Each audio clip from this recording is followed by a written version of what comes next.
जय मसीह की। आज का दिन यहोवा ने बनाया है, हम सब इसमें आनंदित हों और हम सब प्रभु का आनंद करें, क्योंकि ये आज हमारे इस अप्रैल के महीने का ये तीसरा इतवार है।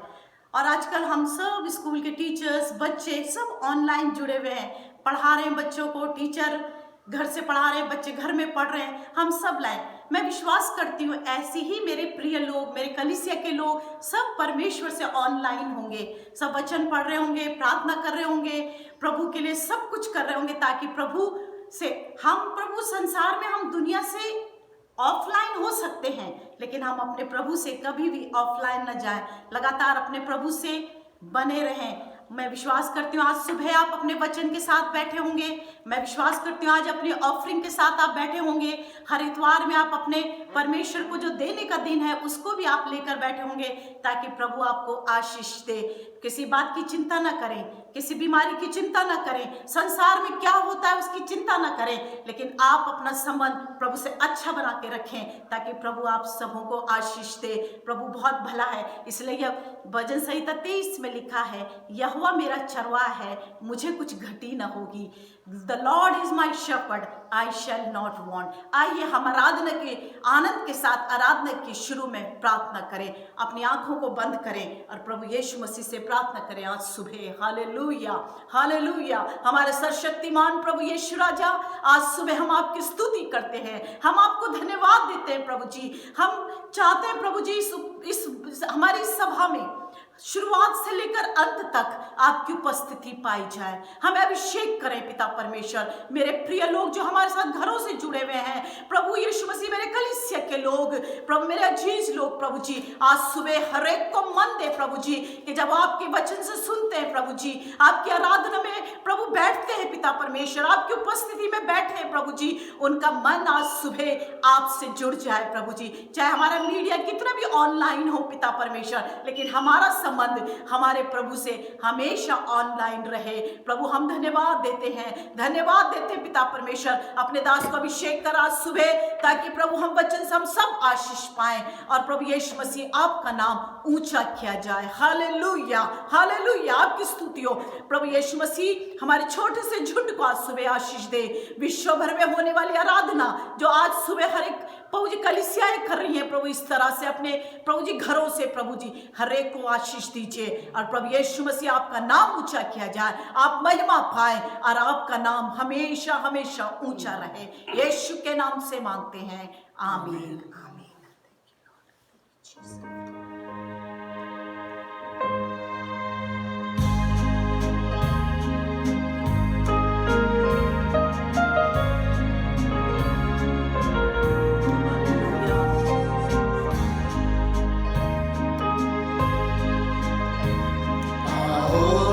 मसीह के पास बुलाता है बार बार, सारे गुनाह का बोझ उठाता है बार बार। आओ मसीह के पास बुलाता है बार बार, सारे गुनाह का बोझ उठाता है बार बार।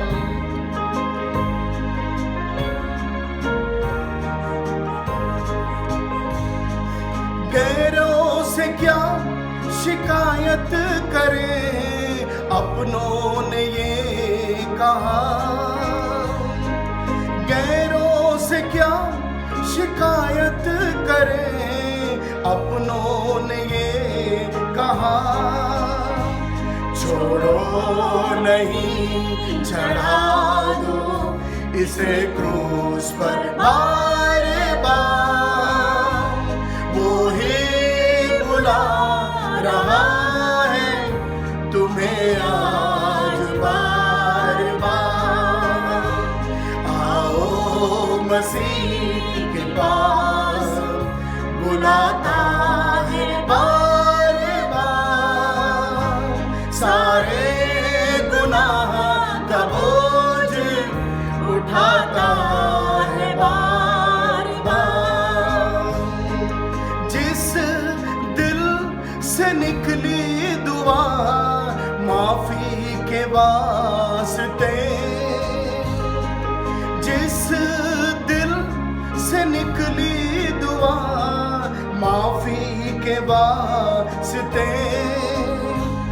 उस दिल पे तुमने भाला चलाया था बार बार, वो ही बुला रहा है तुम्हें आज बार बार। आओ मसीह के पास, बुलाता है बार बार, सारे गुनाह का बोझ उठाता है बार बार। इनकार जिसने कर दिया यीशु का 3 बार, इनकार जिसने कर दिया यीशु का 3 बार, सूली पे वो ही देख कर रोया था सारे ज़ाम, वो ही बुला रहा है तुम्हें आज बार बार।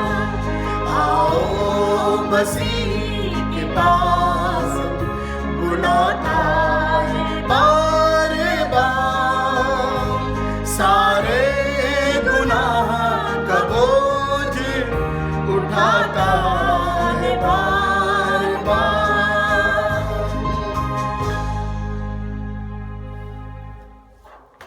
मैं इस वक्त के लिए परमेश्वर को धन्यवाद देना चाहूँगा, जिस परमेश्वर ने हम सबको ये सुंदर अवसर आज सुबह दिया है, ताकि इस पवित्र दिन में हम परमेश्वर की आराधना करें, उसके नाम को ऊंचा करें। और हम प्रभु के लिए क्या कर सकते हैं, हमारे लिए कुछ और भी जितना हम करते हैं वो सब थोड़ा है, बहुत कम है हमारे इस मसीह जीवन के लिए।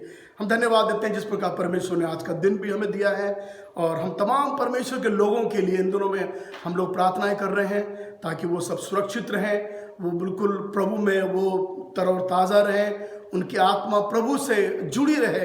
ऐसी हम लोग प्रार्थना इन दिनों में कर रहे हैं। शैतान इन दिनों में सोच रहा है कि मैंने सारे इतवार में सारे चर्च बंद कर दिए हैं, लेकिन वो बहुत गलत सोच में है। उसको ये नहीं मालूम है कि प्रभु यीशु मसीह ने हर घर में एक एक चर्च खोल दिया है इन दिनों में, और जिसके लिए हम प्रभु यीशु के नाम की स्तुति करते हैं। मेरे साथ आज सुबह आप आनंदित हो और मगन हो, क्योंकि परमेश्वर जो है वो हमारे बीच में है। और यीशु ने कहा, विश्वास कर, यीशु ने कहा, ये किसी और ने नहीं कहा, जहाँ 2 या 3 मेरे नाम से इकट्ठे होते हैं। हालांकि ये पद बहुत सब लोग जानते हैं इस पद को, लेकिन इस पद की आप विशेषता को जाने इन दिनों में, कि जब आप 2 या 3 उसके नाम से, प्रभु यीशु के नाम से जब आप इकट्ठे हैं अपने घरों में, आप विश्वास करें मेरे प्रियो कि प्रभु की उपस्थिति आपके बीच में है। हालेलुया! ये कितनी अद्भुत बात है। प्रभु यीशु को 2 या 3 हज़ार लोगों की जरूरत नहीं है, उसको 2 या 3 लोग जो केवल उसके नाम से और उसके भय में होकर इकट्ठे होते हैं, सच्चे श्रद्धा से, सच्चे मन से इकट्ठे होते हैं, प्रभु यीशु मसीह उनके बीच में होता है। आज सुबह के लिए मैं प्रभु को धन्यवाद देता हूं। अंत में हम लोग ऑफरिंग के लिए हम लोग प्रार्थना करेंगे। मैं चाहूँगा आप अपनी ऑफरिंग को अपने दाहिने हाथ में लेने के बाद में मैं आपके लिए प्रार्थना करूँगा, क्योंकि हमारे लिए ऑफरिंग देना बहुत ही अनिवार्य है। पास्टर जोबिन बड़ी अच्छी तरह से समझा रहे थे कि हमें किस प्रकार से प्रभु को देना है इन दिनों में, और देने से प्रभु हमें आशीष देता है। प्रभु ने हमको स्वस्थ रखा है, प्रभु ने हमको हर वायरस से बचाया हुआ है। तो हमारा कर्तव्य बनता है जब हम उसकी उपस्थिति में इतवार में आते हैं तो अपनी ऑफरिंग को अपने साथ में लेके आए। जो हमारा टाइट है, हमारा जो ऑफरिंग है, ये सब प्रभु के लिए होता है। ये किसी इंसान के लिए नहीं है, ये किसी चर्च के लिए नहीं है, परंतु ये प्रभु यीशु के लिए है, और उसके सेवाकाई के लिए है, उसके काम को आगे बढ़ाने के लिए है। आज सुबह मैं प्रभु के वचन में से आपके सामने कुछ बातों को, विशेष बातों को बांटने जा रहा हूं। हम एक पद को पढ़ रहे हैं जो इफिसियों के 5वें अध्याय में है। अगर आप अपनी बाइबलों को लेकर तैयार हैं तो आप भी खोल लीजिए इफिसियों की पत्री, उसका 5वां अध्याय, और उसके 15 और 16 पद को हम पढ़ लेते हैं आज सुबह के वक्त में।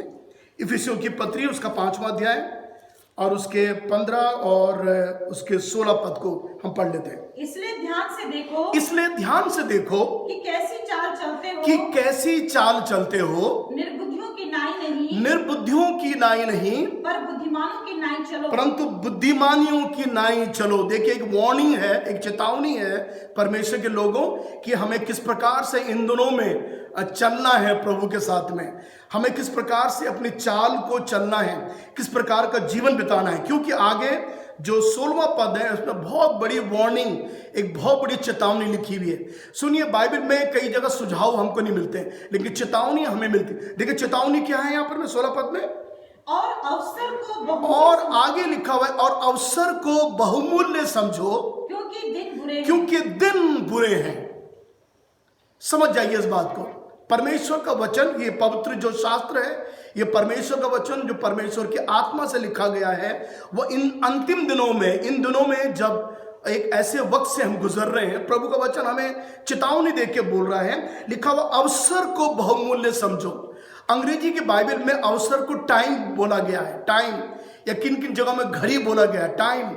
लिखा हुआ है टाइम को तुम जान लो। अंग्रेजी में बड़ा अच्छा लिखा हुआ है, making the most of your time, making most of your time because the days are even. क्योंकि दिन जो है वो बुरे हैं। याद रख लीजिए, परमेश्वर का वचन कितनी सुंदर बात हमें बता रहा है कि, और हमें आगाह करके, हमें चेतावनी देके बता रहा है कि हमको हम जो ईश्वर को जानते हैं, हम जो परमेश्वर को जानते हैं, कि हमको जो कदम रखने हैं वो बड़े सावधानी के साथ अपने कदमों को रखने की जरूरत है। देखिए, बाइबल में हम जब समय के बारे में बात कर रहे हैं, अवसर के बारे में, तो जब से ये दुनिया बनी है तब से लोग अलग अलग किस्म के कामों को लोग करते आए। हर युग में पाप बदले हैं, बुराइयां बदली हैं। क्योंकि हम यहां पढ़ रहे हैं, क्योंकि दिन बुरे हैं, क्योंकि दिन हर युग में बदले हैं, हर युग में बुराइयां बदली हैं। इन दिनों में हम लेटेस्ट किस्म के सिन करते हैं, हम लेटेस्ट कपड़े पहनते हैं, लेटेस्ट आधुनिक सब टेक्नोलॉजी बड़ी ऊंची है, हम इंटरनेट के ज़माने में रह रहे हैं, सब कुछ बड़ा हाई फाई है, और वैसे जैसे हम लोग रह रहे हैं वैसे हम लोग पाप भी करते हैं। मनुष्य का जो अपराध होता है, वो बुराइयां जो होती हैं, वो भी बड़ी लेटेस्ट होती हैं। आप देखो, एक ज़माने में जब चोरियां होती थी तो लोग साधारण से किसी को लूट लिया करते थे। इस ज़माने में लोग बड़ी हाईटेक चोरी करते हैं, है ना जी। कई लोग कंप्यूटर के थ्रू सब कुछ डिज़ाइन करते हैं। सो हर चीज़ बड़ी ऊंची किस्म की और बड़ी हाईटेक इन दोनों में हो रही है। तो हर युग में समय बदला है ना जी। हर युग में बुराइयां बदली हैं, और उस प्रकार से इन दिनों में जो हम रह रहे हैं, इन दिनों में भी दुष्टता है, इन दिनों में भी पाप है, इन दिनों में भी बुराइयां हैं। और आप देखेंगे कि ये सब चीजें हमको पाप की ओर, या हम लोगों को जीवन में अंत की ओर हमको ले जा रहे हैं। इसलिए बाइबल चेतावनी देके बोल रही है, जो समय आपका अभी है, जो अवसर जो है, योर टाइम नाउ, जो अभी समय है, उस समय को आप सही इस्तेमाल करें, उस समय को आप सही प्रयोग करें, क्योंकि दिन बुरे हैं। बाइबल वार्न कर रही है, क्योंकि दिन बुरे हैं। अगर आप इस समय का लाभ सही तरह से नहीं उठाएंगे तो शायद आपको पछताना पड़ेगा एक दिन में। हमारे लिए परमेश्वर के वचन में चेतावनी जो दी रखी है, ताकि हमारा जो मसीह जीवन है वो बिल्कुल सीधा और खरा और पवित्र जीवन हमारा बीतने पाए। प्रभु चाहता है कि हम लोग एक अच्छा जीवन बिताएं। इन दिनों में मैं धन्यवाद देता हूं जिस प्रकार से परमेश्वर हम सबों को ये अच्छे अवसर दिया है, ये सुंदर मौके दिया है। हम अपने घर में, अपने परिवार के साथ हम लोग बंद हैं घर में, तो ये अच्छा अवसर है हमारे लिए। हम इस समय का लाभ उठाएं, इसके लिए कुड़कुड़ाइए मत, क्योंकि एक ऐसा समय है जो प्रभु ने हमको दिया है, एक अवसर जो हमारे जीवन में ऐसा है, जब ये निकल जाएगा तो हम उन दिनों को हम याद करके बोला करेंगे, वो भी एक दिन थे जब हम लोग इतने दिनों के लिए अपने घर में बंद हो गए थे। तब आप उन चीज़ों को याद करेंगे। इसलिए मैं कहता हूं कि जो अवसर आप आज का है, उसके अवसर में हम लाभ उठाएं, और उस अवसर को हम लोग अच्छे तरह से इस्तेमाल करें, क्योंकि दिन बुरे हैं। सुनिए, आपका जो अवसर जब वो निकल जाएगा, याद रख लीजिए, तब जो खोया हुआ समय जो आपका चला जाएगा, वो आपको फिर वो लौट के वापस नहीं आएगा। याद रख लीजिए। तो अवसर जो प्रभु ने आपको दिया हुआ है, जो मौका आपने प्रभु ने आपको दिया हुआ है, उसका आप बहुत अच्छी तरह से लाभ उठाएं, और हर दिन को पवित्र जाने। हर दिन जो परमेश्वर की ओर से आपको मिला हुआ है, आप सोचिए उन लोगों के बारे में जो हजारों लोग मरे हैं पिछले दिनों में। आप सोचिए वो लोग उस दिन को देख नहीं पाए। प्रभु ने जब आपको ये मौका दिया हुआ है, कृपया करके इस अवसर को आप अच्छे तरह से बिताएं। ये जो इसका यूँ कहना चाहिए, हिंदी में कहते हैं, उसका सदुपयोग हम करें, क्योंकि दिन जो हैं वो बुरे हैं। बाइबल में मैं कुछ लोगों के बारे में आपसे बात करने जा रहा हूं जिन्होंने अपने समय में रहते हुए अपने समय को पहचान लिया। Now please understand, this is very important to understand your time in your year. अपने वर्ष में, अपने सालों में आप अपने समय को पहचान लें, ये बहुत इंपॉर्टेंट बात है। सो बाइबल में कुछ लोगों का नाम मैं लेने जा रहा हूं, उनके पदों को मैं पढ़ने जा रहा हूं कि जिन्होंने अपने समय में अपने समय को पहचान लिया। और सबसे पहले एक ट्राइब है जिन्होंने अपने समय, लिखा हुआ है उसको हम लोग पहले इतिहास की पुस्तक में उसके 12वें अध्याय के 32वें पद को पढ़ लेते हैं। पहला इतिहास उसका 12वां अध्याय उसका 32 पद। और इस्साकारियों में से जो समय को पहचानते थे कि इज़राइल को क्या करना उचित है। सो इस्साकारियों ने अपने समय को पहचान लिया कि हमें क्या करना उचित है। कृपया ध्यान दीजिए, इस्साकारियों ने अपने समय को, जिस समय में इस्साकारी लोग रहते थे, इन्होंने अपने समय को पहचान लिया।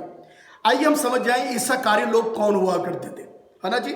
जो बाइबल नहीं पढ़ते हैं और जिन लोगों को इतना ध्यान नहीं है, मैं बता देना चाहता हूं, याकूब, जो पुराने नियम में याकूब था, उसके 12 बेटे जो पैदा हुए, 12 बेटे में 9वें बेटे का नाम इस्साकार था। इस्साकार का नाम का मतलब होता है मजदूरी, वेजेस। सो इस्साकारी जो ये लोग थे, ये विशेष, ये वॉरियर थे, ये लड़ने वाले लोग थे।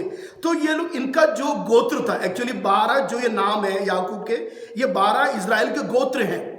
अब समय नहीं उन चीजों को एक्सप्लेन करने का। सो ये 12 गोत्रों में से एक गोत्र इस्साकार का गोत्र था। बाइबल में लिखा हुआ, ये वो गोत्र थे जो योद्धा थे, जो लड़ते थे। तो ये दाऊद के लिए युद्ध लड़ते थे। तो ये दाऊद के समय में जब युद्ध लड़ा जाता था, तो उसकी जो रणनीति होती थी, युद्ध कैसा लड़ा जाएगा, वो समय जो वो था, उस समय को वो दाऊद को एक्सप्लेन किया करते थे। इसका मतलब हम ये बाइबल में पढ़ रहे हैं कि इस्साकारी जो गोत्र था, वे लोग अपने समय को उन्होंने पहचान लिया कि इजराइल को क्या करना उचित है। मेरे प्रियो, आप भी समझ जाइए कि आपको इस समय को पहचानना जरूरी है कि आपको क्या करना उचित है। आप समझ रहे हैं इस बात को? आपको इस समय को पहचानना है, क्योंकि बाइबल में हमने पहला पढ़ा, क्योंकि दिन बुरे हैं, बिकॉज डेज आर इविल। और आपको वो करना है जो उचित है ना जी। उचित काम को हमें करने की जरूरत है। कौन से काम करने हैं उसको हम लोग बाद में दे सकते हैं। दूसरे जो इंसान, जो लोग थे, वो कुछ बुद्धिमान लोग थे, जो रानी एस्थर के जमाने में जो महल में रहते थे, और वे लोग राजा को कुछ निर्देशन देते थे, कुछ सलाह उसको देते थे, जो एस्थर की पुस्तक के 1 अध्याय के 13 पद में हमको मिलता है। तब राजा ने जी समय का भेद जानने वाले पंडितों से पूछा। बस लिखा हुआ है समय का भेद। ये हिंदी में इतना नहीं है, लेकिन अंग्रेजी में लिखा हुआ wise man who understood the time. वे बुद्धिमान लोग जो महल में रहते थे, उन्होंने समय को पहचान लिया। ये वो लोग थे जो राजा को सलाह देकर बोलते थे, राजा अब हमें क्या करना है, क्या हम युद्ध लड़ें, क्या हम ऐसा करें। ये सारी जो युद्ध की रणनीति है, उसको राजा को समझाया जाता था। तो उन्होंने उस समय को, अपने समय को, मैंने पहले कहा कि हर युग में लोगों ने अपने समय के अनुसार काम को किया है। तो जिस समय में आप और मैं रह रहे हैं, जिस युग में रह रहे हैं, हमको अपने समय को समझना है। तो लिखा हुआ है, इन बुद्धिमानों पुरुषों ने ये क्या करते थे, इन राजा को सलाह देकर अपने समय को पहचान लिया और उसके अनुसार से ये काम करते थे। बाइबल में नूह के जमाने में, नूह के समय में देख लीजिए, नूह को परमेश्वर ने कहा तो एक जहाज बना। हम बार बार इस कहानी को जानते हैं। और लिखा हुआ है, तो परमेश्वर की आज्ञा के अनुसार, उत्पत्ति के 6 अध्याय उसके 22 पद में लिखा हुआ है, नूह ने क्या करा? हाँ जी, परमेश्वर की आज्ञा के अनुसार नूह ने किया, लिखा हुआ है। और क्या किया? नूह ने एक जहाज बनाया, और जहाज बना के उस पर वो अपने परिवार के समेत वो चला गया। तो नूह ने अपने समय में अपने समय को पहचान लिया। सुनिए, अगर मैं होता तो मैं शायद इस काम को नहीं कर सकता था। अगर मैं होता तो मैं जहाज नहीं बनाता, क्योंकि इजराइल में बारिश की होने की बड़ी समस्या है। वहाँ बारिश नहीं होती है। मुझे मालूम है वहाँ का जो वो जो मौसम है, और वहाँ के लोग ये अभी तक कहते हैं कि प्रार्थना करो कि बारिश हो। तो बारिश की बड़ी समस्या है, और जहाज बनाना ये सोचकर कि बाद में बाढ़ आएगी 40 दिन और 40 रात, तो ये असंभव, ये नहीं हो सकता। तो मैं होता तो मैं जहाज बनाता ये सोचकर कि भैया यहाँ बारिश तो होती नहीं है, जहाज बनाने का फायदा नहीं है। लेकिन नूह ने परमेश्वर की आज्ञा को मानकर और उस युग में उस समय को समझ लिया, विश्वास कर लिया कि बाढ़ आएगी और सब कुछ तबाह हो जाएगा। अब आप सोचिए कि नूह ने परमेश्वर की आज्ञा को मानकर अपने समय को उन दिनों में समझकर जहाज में प्रवेश कर दिया अपने परिवार के साथ में, और वो पूरा परिवार बच गया। उन्होंने उस समय का पूरा सदुपयोग करा, उन्होंने अपने समय का लाभ उठाया, क्योंकि उस जमाने में भी दिन बुरे थे। क्योंकि बाइबल 6 अध्याय में लिखा, उत्पत्ति में परमेश्वर ने जब मनुष्य को बनाया, बनाने के बाद लिखा हुआ, तब बाइबल लिखा हुआ 6 अध्याय में परमेश्वर ने इस बात को जान लिया कि मनुष्य के विचार में जो भी उत्पन्न होता है निरंतर बुरा ही होता है। सो देख लीजिए, उन दिनों में दुष्टता थी, उन दिनों में नूह के जमाने में पाप था, लोग बुराइयां करते थे। तो उस समय में जो लोग मर गए उनको सोचना चाहिए था, उनको अपने समय का लाभ उठाना चाहिए था, उनको नूह की बात को समझना चाहिए था, उनको परमेश्वर के वचन को मानना चाहिए था, तो वो लोग मरते नहीं। आप समझ रहे हैं क्या बोल रहे हैं आज सुबह? तो हमको अपने समय को जानना जरूरी है। अगर हम अपने समय को उसका अच्छा लाभ नहीं उठाएंगे, उस टाइम को हम नहीं फॉलो करेंगे, क्योंकि दिन बुरे हैं, शायद हमारे साथ बुरा हो सकता है। सो प्रभु का वचन हमें समझा रहा है। तब मैं एक और उदाहरण दे रहा हूं नए नियम में, उन 10 कुंवारियों के बारे में। आप जानते 10 कुंवारियों के मत्ती के 25वें अध्याय में हमको मिलता है। ये 10 कुंवारियों में से 5 कुंवारियों ने अपने समय को पहचान लिया। They understood their time. Please understand, they understood their own time. हम सबों का अपना अपना एक समय है, उस समय को हमने जानना है। क्या हुए? वो 5 तो सो गई, उन्हें कोई मतलब नहीं है, लेकिन ये 5 लोग तैयार थी। लिखा हुआ है, पढ़िए उस पद को, 25 अध्याय के, अगर हम उसके 10 पद को पढ़ ले। जब वे मोल लेने को जा रही थी, हाँ, दूसरी जब वो मोल लेने जा रही थी, हाँ, तो दूल्हा आ पहुंचा। दूल्हा आ गया। अरे दूल्हा आ गया, उसके बाद में और जो तैयार थी, और लिखा हुआ जो तैयार थी, सुनिए, जो तैयार थी। हिंदी के बाइबल में ये शब्द आ रखा है, जो तैयार थी। इसका मतलब उन्होंने अपने समय को सही तरह से इस्तेमाल किया, उनका अवसर बड़ा बहुमूल्य था। तो लिखा हुआ जो तैयार थी, हालेलुया, जो तैयार थी। मेरे प्रिय, मैं आपसे कहने जा रहा हूं कि यीशु मसीह भी आने वाला है, और उसके साथ आलतू फालतू लोग नहीं जाएंगे। याद रख लीजिए, जिनका नाम लिखा हुआ है किताबों में वो नहीं जाएंगे। जो अपने आप को बहुत धर्मी बनाते हैं वो नहीं जाएंगे। जो अपने आप को कहते हैं जी हमारे पास सारा ज्ञान हमारे पास है, बाइबल हम जानते हैं, हम, ये सब लोग नहीं जाएंगे। केवल वो लोग जाएंगे जो तैयार हैं। और तैयारी के लिए आपको क्या करना है, ये आपको समझदार है, आप जानते हैं तैयारी के लिए हमें क्या, हमको अपने आत्मा को प्रभु यीशु के आमद के लिए तैयार करके रखना है। मैंने फिर कहा, ऐसे नाम के लोग, आलतू फालतू लोग नहीं जाएंगे, जो तैयार थे, जिन्होंने उस समय को पहचान लिया।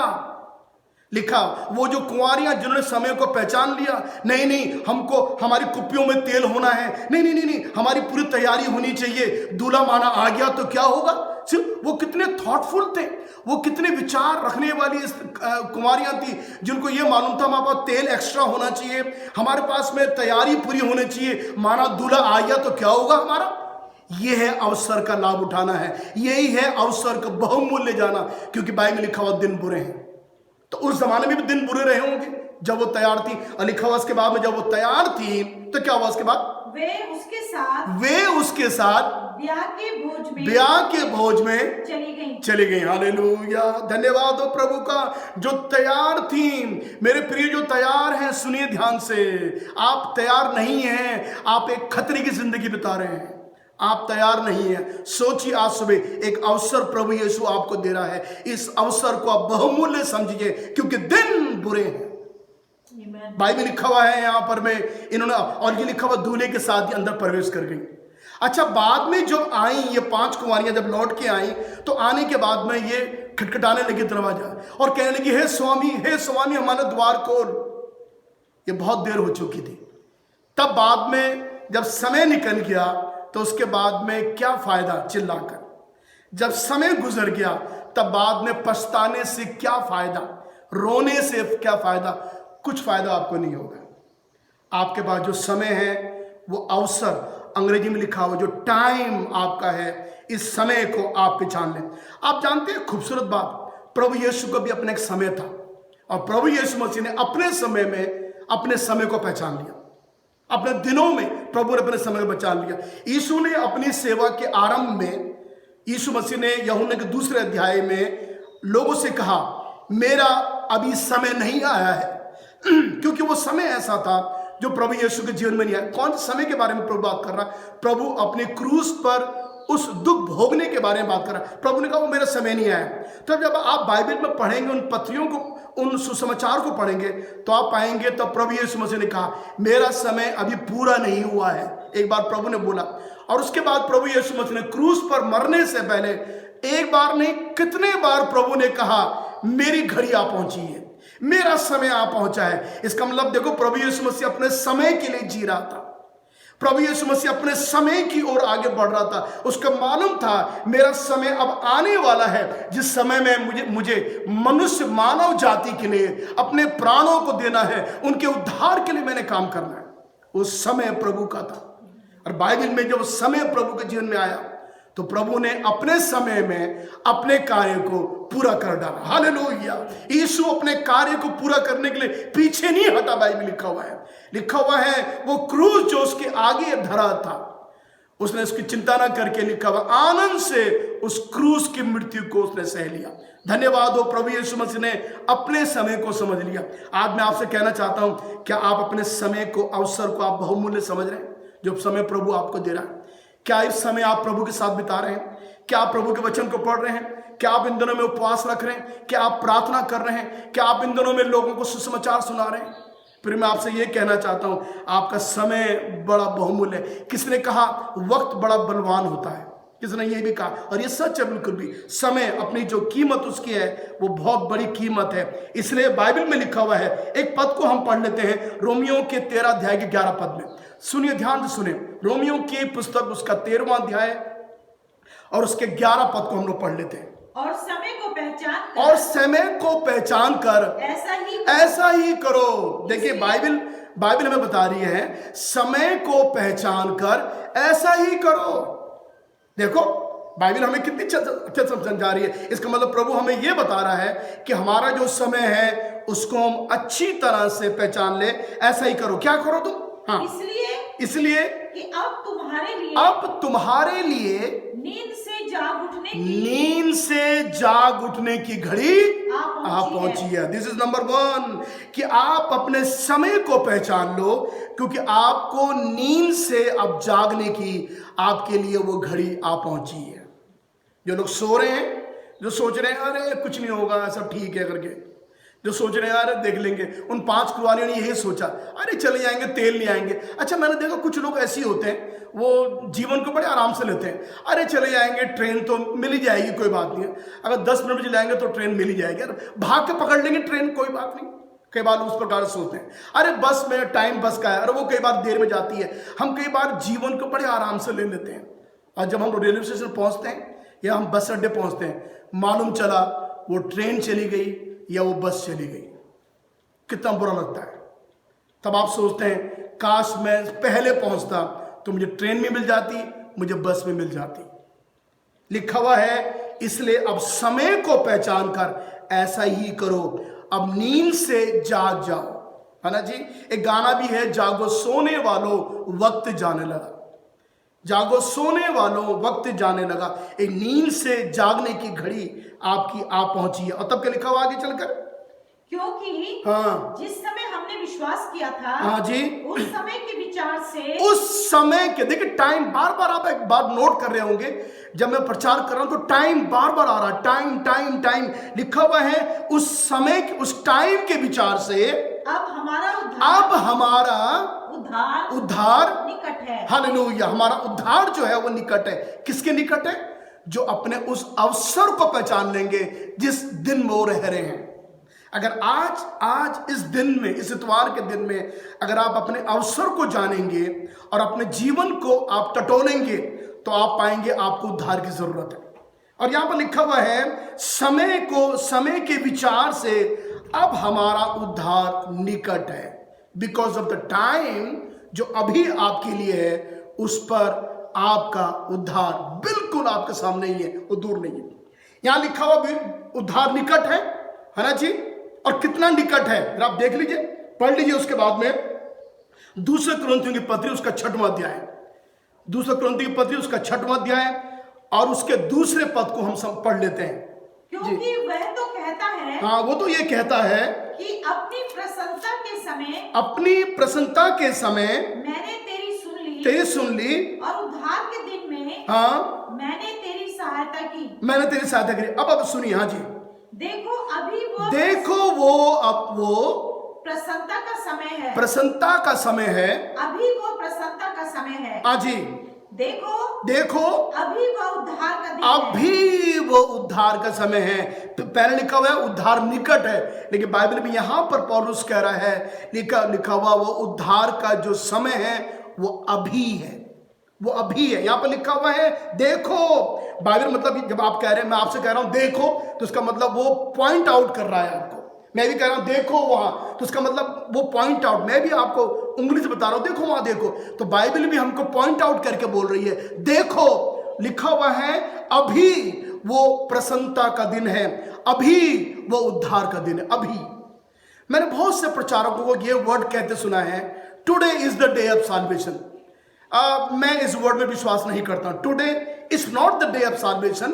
बाइबल कहती है now is the day of salvation. Now there is very different, इन दोनों में बड़ी भिन्नता है, टुडे एंड नाउ। दो शब्द जो अंग्रेजी और हिंदी में आज और अभी बहुत मुश्किल है इसको समझने के लिए। कुछ लोग बार बार, मैंने कई लोगों के मुझे तो सुना है प्रचार करते में कि today is the day of solvation, आज उद्धार का दिन है। आज उद्धार का दिन नहीं है भैया, अभी उद्धार का दिन है। मैं आपको उदाहरण दे देता हूं। माना एक दुर्घटना होती किसी की, उस दुर्घटना में आप उसका इलाज अभी करेंगे कि आज करेंगे? उधार कभी उसका इलाज करना पसंद करेंगे? माना उसका बहुत बुरे हाल है, ब्लीडिंग हो रही है, आप उसका इलाज कब करेंगे? अभी करेंगे कि आज करेंगे? आप सोचिए इस बात के बारे में। आप उसका इलाज अगर आप अभी नहीं करेंगे, क्षमा करें, आज वो शाम तक नहीं रहेगा दुनिया में। हम ये कहना चाह रहे हैं उद्धारी बिल्कुल ऐसा ही है।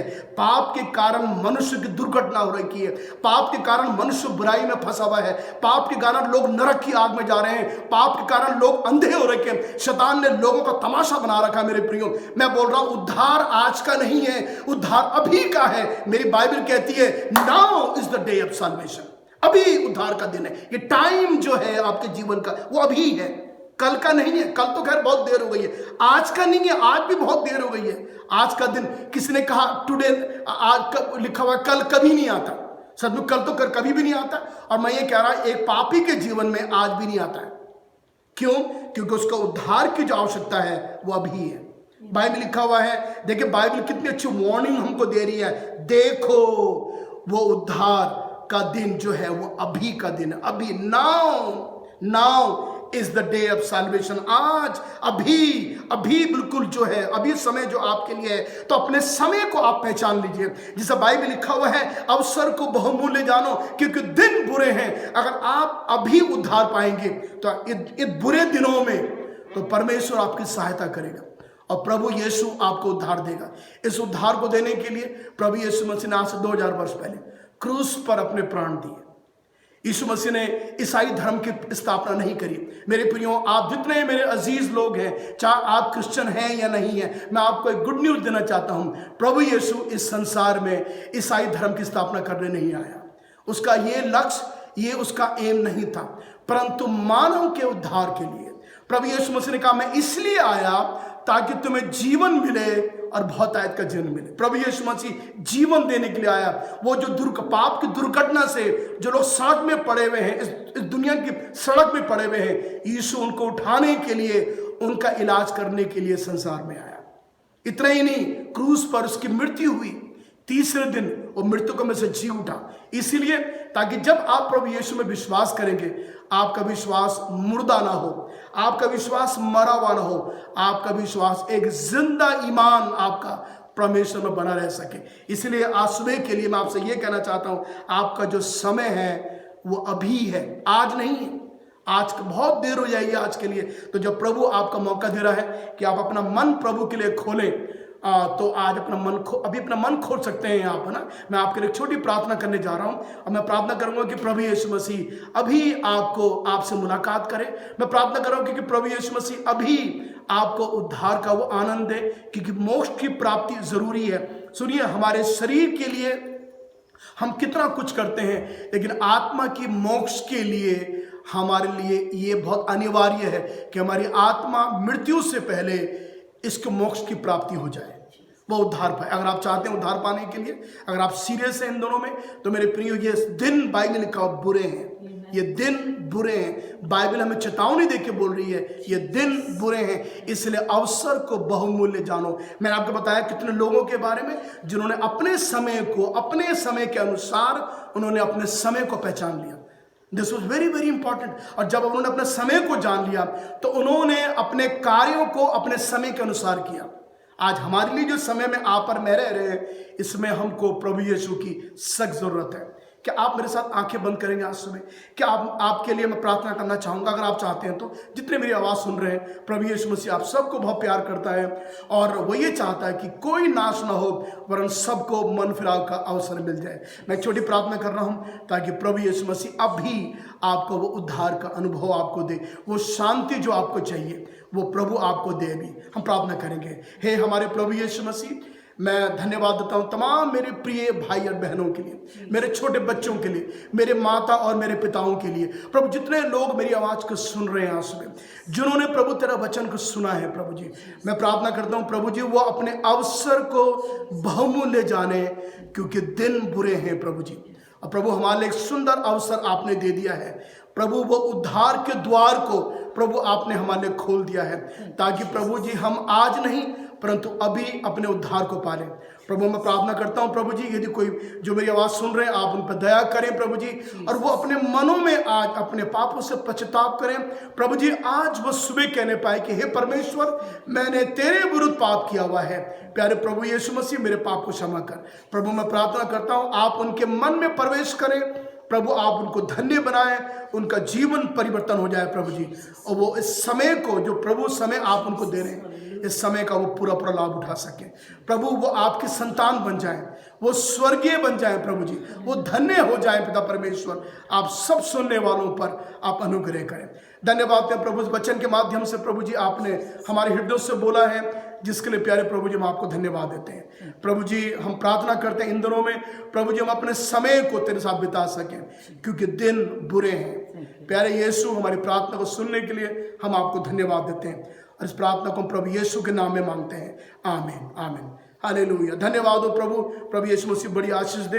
हम एक छोटी प्रार्थना कर रहे हैं हमारे ऑफरिंग के लिए, और ये बड़ी महत्वपूर्ण चीज़ है कि आज हम प्रभु की उपस्थिति में इकट्ठे होते हैं, चाहे आप इस चर्च के हैं या नहीं है, जो भी मेरी आवाज़ सुन रहे हैं। ये ज़रूरी है कि सब कलीसियाओं में ये ज़रूरी है कि आप अपना ऑफरिंग ज़रूर दें। ये बहुत महत्वपूर्ण है, क्योंकि बाइबल में लिखा हुआ है कोई भी खाली हाथ परमेश्वर के पास ना जाए, ये बाइबल में लिखा हुआ है, और देने से हमें आशीष मिलती है। तो इसलिए मैं भी अपनी ऑफरिंग को मैं लेके आया हूँ, मेरी भी ऑफरिंग मेरे हाथ में। कृपया जितने विश्वासी आप सुन रहे हैं, मुझको देख रहे हैं, अपनी ऑफरिंग को अपने दाहिने हाथ में ले लीजिए, और उसके बाद मैं प्रार्थना कर रहा हूँ। उसके बाद इस ऑफरिंग को आप एक अलग जगह में किसी थैली में या डब्बे में रख लीजिए, और जब प्रभु यीशु मसीह हम सबको वो दिन देगा कि हम जब परमेश्वर के भवन में प्रवेश करें, हालेलुया, ये कितना अद्भुत होने जा रहा है। हम अपनी ऑफरिंग के साथ आएंगे, जो ऑफरिंग हमने इकट्ठा करी थी। जितने लोग टाइट देते हैं, ऑफरिंग देते हैं, कृपया करके ध्यान रखें, इसको बंद ना करें। इसको बंद करेंगे आपकी आशीष समाप्त हो जाएगी, क्योंकि देने में आशीष है ना जी।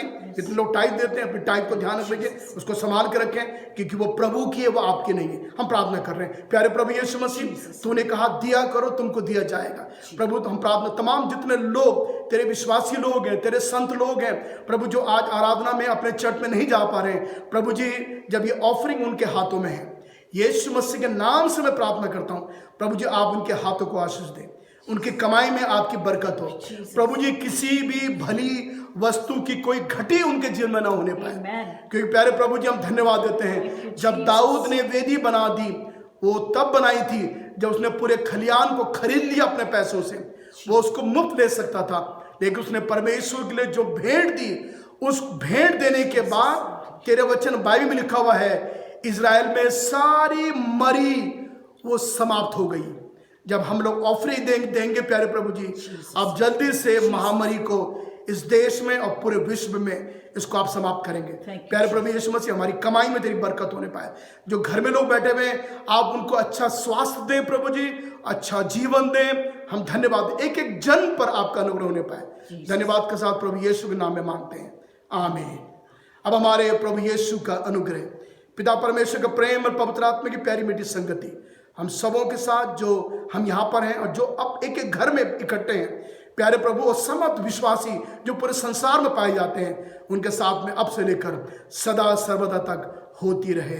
हालेलुया। प्रभु आपको आशीष दे। सबको मेरा जय मसीह की।